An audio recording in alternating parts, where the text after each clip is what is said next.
everybody, welcome to a brand new review. Today we have Scanner Cop. Now, I know I said we would be doing more Dungeon of Andy Milligan. However, I took a break since Scanner Cop came in as part of the Halfway to Black Friday and wanted to watch it, share my thoughts with everybody. So, first off, there will be a cut in this, because I watched the main movie today. There will be a cut when this is over, and then you guys in this same video will see my review of the bonus features. It'll be like that for most of the movies, like Scanner Cop or other movies that have bonus features or audio commentaries. Andy Milligan, probably not, because that's kind of hard to get through by itself without an audio commentary, let alone watching it twice. So, Scanner Cop.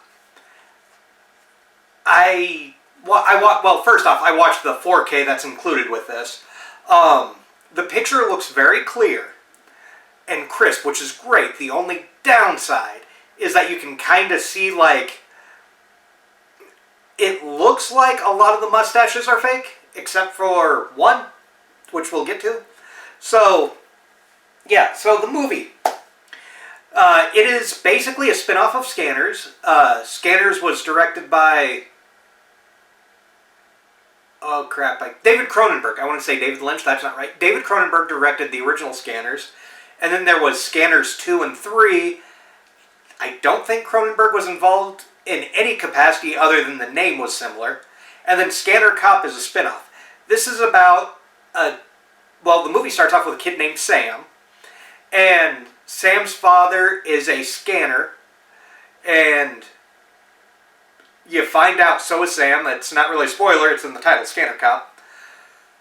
But Sam's dad basically goes crazy and is going to try to kill Sam when Sam stops him and police come in and rescue him, and he becomes the adopted son of the police captain. So when he gets older, there is a case where someone is... I don't want to say someone's killing cops because it's not really one person, but there's one person behind the bigger plot, but I'll just leave it at that. People are killing cops and there is a force behind it. So, out of this movie, I knew two actors. Mark Rolston, so you could kind of say this is a Saw prequel, because Mark Rolston plays a very similar character in Saw. And I do know that something happens to his character. Not going to spoil it here, but something does happen to the character. So yes, I'm very aware that something happens to his character, and technically he wouldn't have been on... Technically he may not have been able to do Saw, whatever. But you know what I mean. Same character, same type of style, same assholishness as he had in Saw. Moving along, the other one I knew was Hillary Shepard. Hillary Shepard was Divatox in Power Rangers Turbo, and I'm pretty sure in Turbo, a Power Rangers movie. So, she plays a kind of similar role too, which is very bizarre because you have kind of two acting styles in this movie. You have very muted and kind of almost like police procedural acting, and then you have for the scanning where the face just goes absolutely bonkers. And then you have Hillary Shepard's overacting, which I've seen her in 3 movies. This makes the 3rd movie I've seen her in, and it is overacting compared to the others.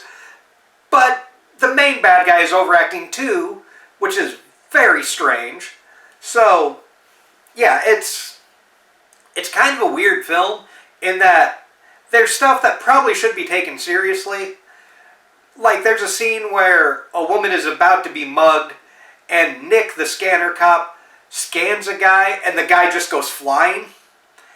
And it's not supposed to be funny, but the fact that the guy's going ass over tea kettle all the way across makes it really funny to me. So, the other thing is other than a few horror sequences, I feel like this is more of a psychological film about Nick than a horror film. Because Nick has to struggle with, do I take my medicine to keep my scanner powers under wraps? Because the theory is that eventually you'll go crazy because you, as a scanner, you hear everybody's thoughts and you are telekinetic. That's what caused his dad to go crazy. So he's trying to figure out, okay, do I take this medicine or do I not, so I can help this case about cops getting killed along. So yeah, that was an interesting take on it. Do I recommend Scanner Cop? Just the movie itself? Yes, I do. It is highly enjoyable. It is a little bit slow after the first scene where the first scanning happens. It can be a little slow after that, but it does pick up. So yeah, I do recommend that people see the movie. It's one that I remember renting, but I didn't remember much about it. Now, I have seen the other Scanner movies, but it's been a long time. So, I will be right back on this video, and then we will discuss the special features on Scanner Cop 1. Hey everybody, welcome to the... It's not really a second part because it's the same video. So, welcome to the special features of Scanner Cop on 4K.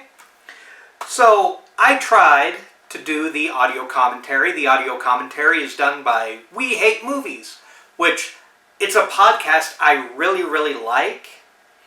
They open the commentary track by saying, we're like your virtual drinking buddies watching the movie with you. They're not wrong. I got 5 minutes in before I turned it off. Now, We Hate Movies I like as a podcast. For this commentary, they're trying really, really hard to be Mystery Science Theater. And what I mean by that is they start making fun of the names as they pop up, which is a trope in Mystery Science Theater.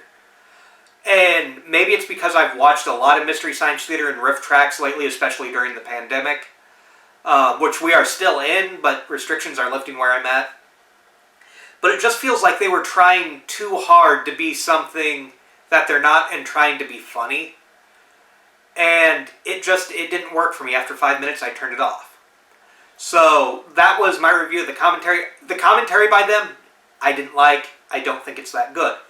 Now, there is a making of on, not on the 4K, but on the Blu-ray. The making of is called Outside the Law, The Scanner Cop Revolution, Part 1. And it includes interviews with producer Pierre David, actress Hilary Shepard, actor Mark Rolston, Richard Grove, special effects artist Ted Haynes, James Rollins, stunt coordinator Jeff Pruitt, and the director of Scanner Cop 2, Steve Barnett, and the weirdest one was the screenwriter of You're Next, Simon Barrett. So, I watched this when I first got it, and they go into detail of the making of it. The guy from You're Next pops up quite a bit, which just seems random. He says he does like the Scanner Cop franchise, but that's just weird. It's almost like they got him because they couldn't get the lead actor. And they go around and talk about how the lead actor was kind of method and all that, discuss their experiences on the movie. It was your standard making of documentary. It's not as long as the documentary on, say, Six String Samurai, which is an episode coming up probably soon. So the other special features on here is there's a trailer, and that's about it. There's a promotional still gallery, which I didn't go through because I'm not going to review pictures. Granted, I review moving pictures, but you know what I mean. So, yeah, that was the special features on Disc 1. I'm not going to go through the entire making of. It's just your standard making of. I remember there being some good stories on there. I also remember it being kind of hard to understand Pierre David. So, yeah, if you want to get Scanner Cop, go with the 4K. Keep in mind the special features, with the exception of the commentary, are on the Blu-ray. So, as a whole, special features plus the main movie, do I recommend Scanner Cop? Yes. I recommend buying Scanner Cop, especially on 4K. Last I knew, it was available at Vincent.com. Is it still there? I don't know.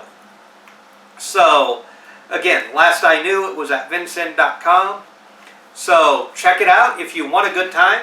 Check out Scanner Cop. It is in a bundle with Scanner Cop 2, which will be the review coming Not next week, but the week after. It will be the 4K review of Scanner Cop 2.